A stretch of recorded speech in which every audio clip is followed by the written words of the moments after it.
punya mimpi, mulai dicoba kita terapin di Bandung sekarang kolaborasi dengan Wali Kota Bandung.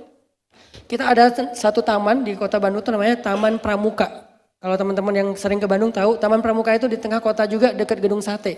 Taman Pramuka sekarang diserahin kepada pemuda hijrah, kita yang kelola, baru mulai bangun sekarang. Di dalamnya ada skate parknya, ada ballnya. Kalau yang pernah ke Bali itu agak mirip-mirip dengan Amplitude. Kalau yang tahu Amplitude di Bali itu tempat nongkrong anak street culture banget lah.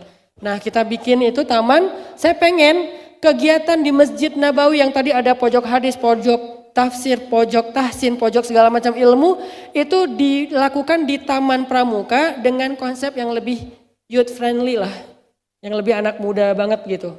Nah ini sedang kita konsep yang kita sebut dengan pesan_tren.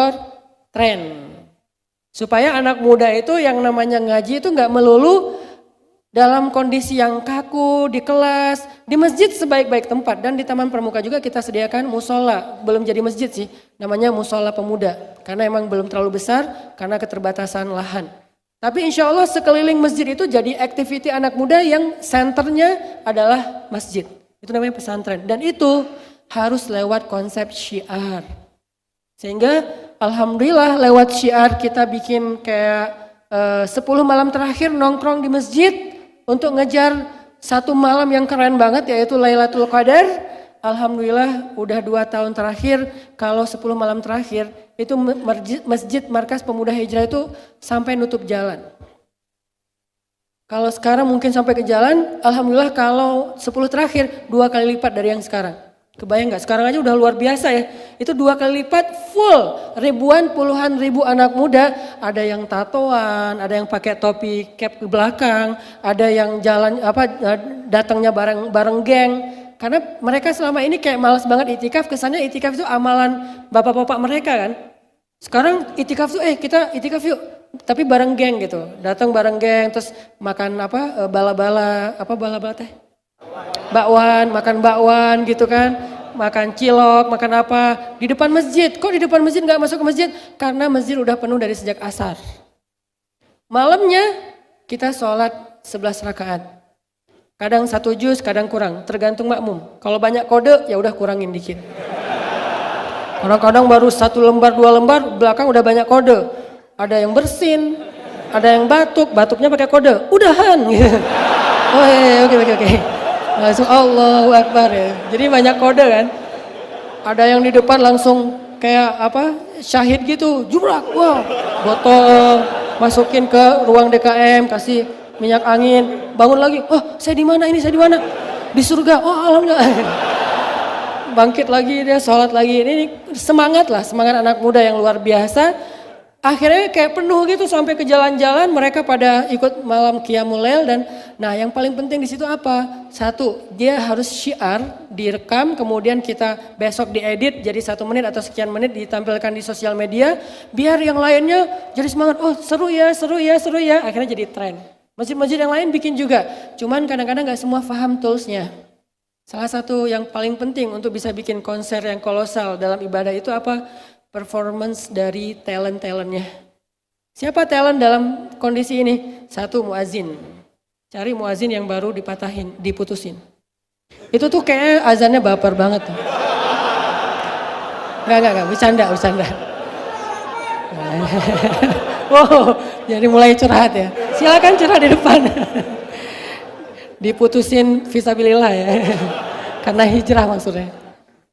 Jadi azannya tuh kayak kenapa gitu kan? Salah aku apa?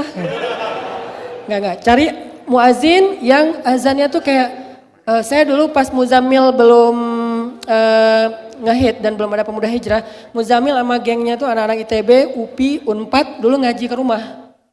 Apa yang kita pelajari? 2, 1 belajar ngaji yang maqamat itu.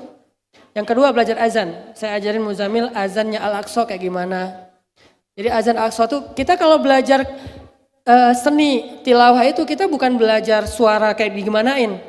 Tapi kita belajar menghayati apa yang kita baca. Karena sebaik-baik bacaan Al-Quran dari hati, bukan dengan suara dan lisan. Saya di Mesir dulu alhamdulillah pernah ikut kayak audisi tilawah Al-Quran di TV gitu. Namanya Mizmar Az-Zahabi, seruling emas. Ada 2 acara, Mizmar Az-Zahabi sama Min Ajmalis Saut, suara-suara indah. Saya ikut tuh, sok pede aja gitu kan, ikut. Alhamdulillah ternyata pesertanya banyak banget, orang Arab, orang-orang Mesir, suaranya kan bagus-bagus tuh. Alhamdulillah mungkin karena jurinya kasihan ngeliat muka saya, dapat 10 besar. 10 besar dikasih acara di TV, Alhamdulillah jadi nomor 1. Langsung dikasih 20 episode acara di televisi Mesir. Dan itu artinya emang performance seorang talent, azan dan imam itu penting banget untuk jamaah, bukan mau gaya-gayaan. Saya kalau lagi bikin crowd event di alun-alun satu kota, saya selalu agak bawel soal sound. Terutama monitor buat yang saya pakai sendiri. Kenapa? Karena itu akan menentukan saya bagus atau enggaknya performance ketika ngimamin. Kenapa? Buat saya kalau imamnya enggak terlalu mood, enggak dapet nih, kasihan makmumnya. Kita pengen makmum itu tuh kayak bisa ngeblend gitu dengan imam, bisa ikut gitu apa yang dibaca imam, walaupun nggak ngerti. Imam baca apa nggak ngerti, tapi saya kayak apa ya kok kerasa banget ya di hati. Nah ini nih penting nih. Dan targetnya bukan yang di soft pertama. Di soft pertama itu udah pada soleh. Mereka bukan target. Lagian mereka hafal ayat yang dibaca, bahkan mungkin udah berkali-kali dengar di YouTube. Misalnya saya baca Ar-Rahman, album favorit kan. Kok tadi nggak dibaca Ustadz? Yang favorit keduanya Al-Qiyamah. Jadi baca Ar-Rahman misalnya. Kan mungkin teman-teman yang di sini itu udah pada bukan hafal lagi. Udah dari segala macam versi. Ar-Rahman versi Muzammil, versi Takim Malik, versi siapa lagi? Ibrahim Quran, versi Acupin dan segala macam. Banyak versi. Target saya tuh yang di luar sana. Yang nggak ikut sholat, dia kayak cuman penasaran dong. Apa sih rame-rame? Nah itu tuh target. Makanya sound saya selalu nanya. Sound sampai nggak ke belakang. Karena target saya ketika saya ngimamin yang paling belakang. Kalau di alun-alun tuh yang di luar pagar. Yang mereka nongkrong di luar pagar ada acara apa sih kayak konser gitu kan. Nah dia targetnya begitu saya sholat langsung saya ngebayangin muka mereka yang penasaran, antara penasaran dan kayak nggak tertarik gitu. Maka saya harus performance buat mereka tertarik. Alhamdulillahi Rabbil Alamin. Itu ngebayangin mereka. Kadang-kadang kegeeran pasti mereka tertarik nih. Sombong gitu.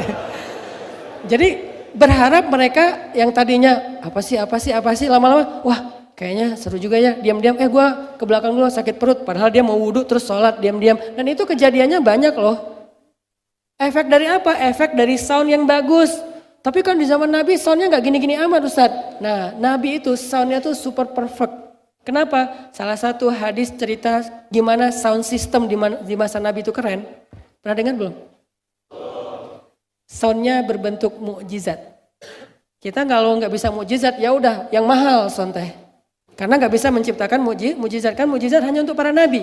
Nabi itu soundnya mukjizat loh. Gimana mukjizat? Nabi ketika haji wada itu kan crowd banget kan, lebih dari 100.000 orang tuh berkumpul di Arafah.